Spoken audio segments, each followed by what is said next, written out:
CNN blames toxic masculinity for corroding the workplace. Here on CNN Business, we see an article that does not surprise me at all called How Toxic Ideas About Masculinity Corrode the Workplace. It's by Julia Carpenter. And I'm already going to guess that this article disparages men and is part of that extreme feminist ideology. And I can only imagine what they're going to say. The article starts off with, toxic masculinity has shaped many modern day workplaces for the worse. In some offices, dog eat dog and work first attitudes are heralded and rewarded, and aggression is still viewed as a sign of worthy leadership. Well, the thing is that two of those attitudes are actually good for business. Putting work first, for example, companies love this attitude. They like a good work ethic, and of course those attitudes would be awarded. And again, aggression. She claims it's aggression, but really, I'm going to guess that she means confidence, leadership, and the ability to assert yourself is viewed as a sign of worthy leadership, which of course it is. You cannot lead people in a disorganized manner. You have to have some charisma. You have to be able to assert yourself, your opinions, and your ideas. She goes on to say, these are vestiges of a bygone era where men dominated the workforce. But this kind of masculinity contest isn't good for anyone. Citation needed. It's not about succeeding at whatever the work mission is. It's about me winning and proving I'm the winner by showing these dominant traits, says Peter Glick, professor of psychology at Lawrence University. It becomes so much part of proving you're the man. That becomes a central thing. Workplaces that promote show no weakness attitudes are usually the ones most susceptible to a culture of competition among its employees, Glick says. Peter Glick sounds like a soy boy who doesn't know anything. First of all, he's not in the business environment. He's definitely never seen marketing or sales a day of his life, because that would be difficult and actually require people skills and social ability, which he probably doesn't have as a professor of psychology, which is ironic. But I digress. Who wins and who loses? Very few people benefit from these toxic systems, says Glick. Again, citation needed for that. That is your opinion. Research shows women are set up to lose in these scenarios. Women may attempt to compete in the put the work first contest at the office, but these efforts are often undermined since they are also typically responsible for a disproportionate amount of caregiving and emotional labor, both at work and at home. So already they're complaining that women cannot keep up with men, and apparently women cannot put work first, which is an interesting mentality to take. Emotional labor. All of these buzzwords. That's just a dumb made-up word to describe something that, everyone has to do in their daily lives. You have to manage your relationships. You have to manage your emotions. And sometimes you manage other people. But come on, really? Emotional labor? That just sounds like a feminist made-up term. So the article goes on to say, even if a woman can attempt to compete, however, by either undercutting male colleagues or demonstrating masculinity in the same ways they do, colleagues often don't respond well. They might applaud a more aggressive man as a leader, but view her in a negative light. The female mind is interesting. It's something I've studied in my own study of psychology and human behavior, and listen to the phrasing that they use. However, by either undercutting male colleagues or demonstrating masculinity in the same ways they do. Colleagues don't respond well. What she leaves out is how she goes about doing that. First, undercutting male colleagues suggests that she believes that in order to succeed in the workplace, you must backstab and put other people down. Secondly, she's saying demonstrate masculinity in the same ways men do, but if she interprets that as being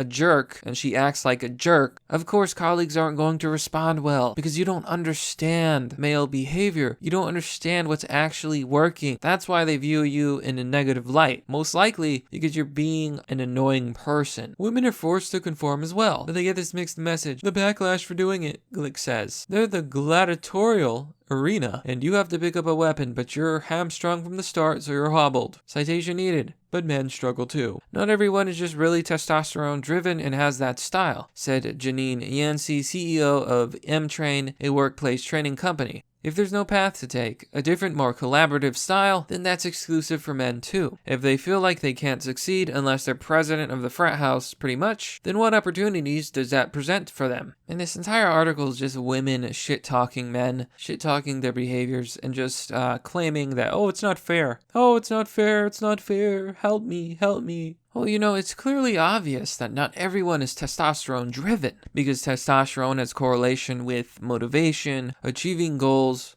getting things done, and competing, things that are very good for business. And women, which you're even directly implying here, are not as testosterone driven, meaning they might be less like men and more like women, according to Janine Yancey. That is the direct implication of what she's saying, which I find really interesting, since a lot of feminists make the claim that men and women are not different at all. So which is it? Are men and women the same, or are men different and women different? It's something to think about. In these kinds of offices, men who are perceived as more masculine will target other men, even mocking them if they take parental leave or ridiculing actions they perceive as weak behavior. Says Jennifer Badal, professor of leadership studies at University of British Columbia. Yeah, you know, someone who goes into leadership studies, it's someone who was never a leader. So you study it from a theoretical point of view, and you have no idea how things actually work. Men were saying they did not feel that they were man enough if they took care of the kids or left work early to go to the doctor or showed other physical signs of non-manhood, like long hair or wearing an earring. Glick says workplaces where employees compete to see who works the most hours or a particular problem. Ultimately, he points out no one is a winner in a company where everyone stays at work longer than they realistically should. But in that kind of culture, where the person staying the latest is the one seen as working the hardest, people do it as a show of strength. Leaving before someone else would be calculated as a sign of weakness, one that could ultimately cost you a promotion or other reward. Now, I'm going to completely agree that there's some companies, especially in the United States, that take advantage of their workers and expect them to work long,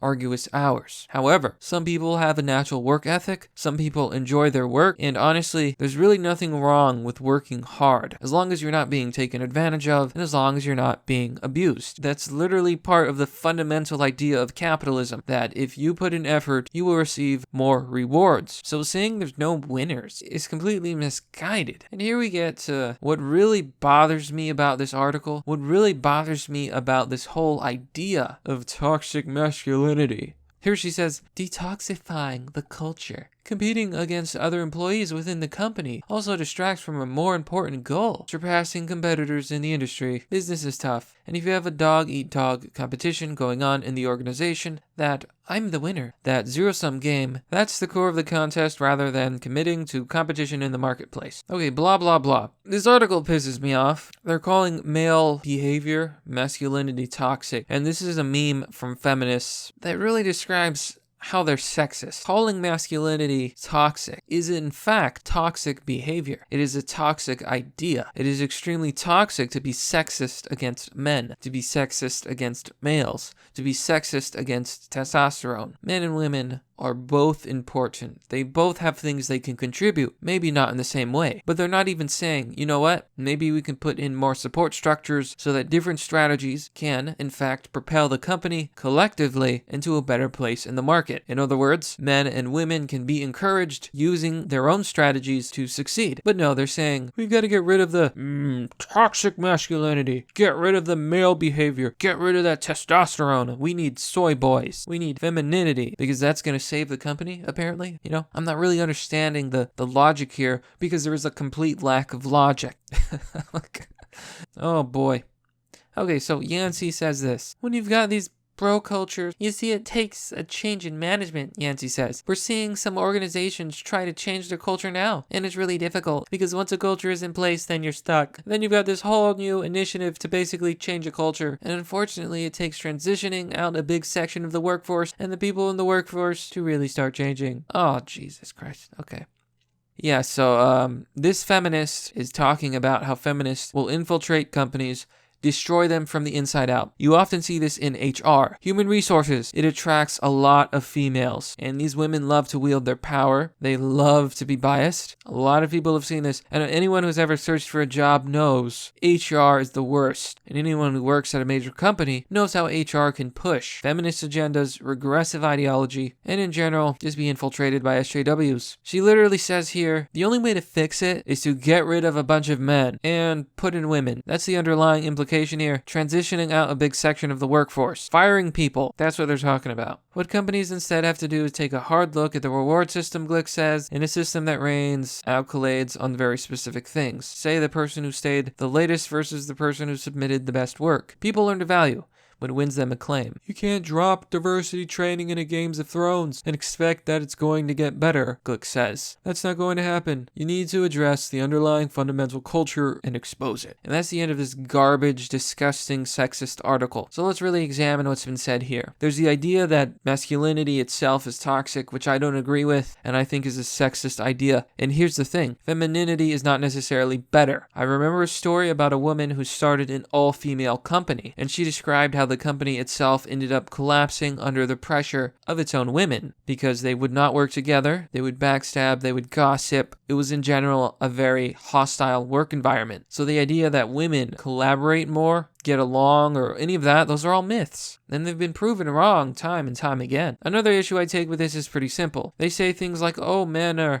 they encourage competition and they like competing with each other, they like outdoing each other, etc., etc. However, women do this too. Except for women, it's not competition, it's conformity. I've read studies, especially in marketing, that show that women and their group of friends will often copy each other. If one girl's wearing one brand of makeup, they all might take it up. They all might wear the same clothes. They might all try to have a consensus. We like these things. We want to do these things. This is good, etc., etc. So women do this too, just in a different way. This article is sexist and it's ridiculous. In this day and age, we still have people dividing everyone. We still have people attacking men and masculinity. It's got to end. But that's merely the obvious. Well, that's all for now, folks. Just another day of being a male. Forgive me for being masculine, for having testosterone, and for being a man. Because apparently that's where we are in modern society. The idea that men are bad and that boys' behavior is bad is regressive. It's stupid and it's wrong. Anyhow, let me know what you guys think of the video. If you want notifications for new videos that come out, you can press the bell button. This has been Mr. Obvious, bringing you the obvious.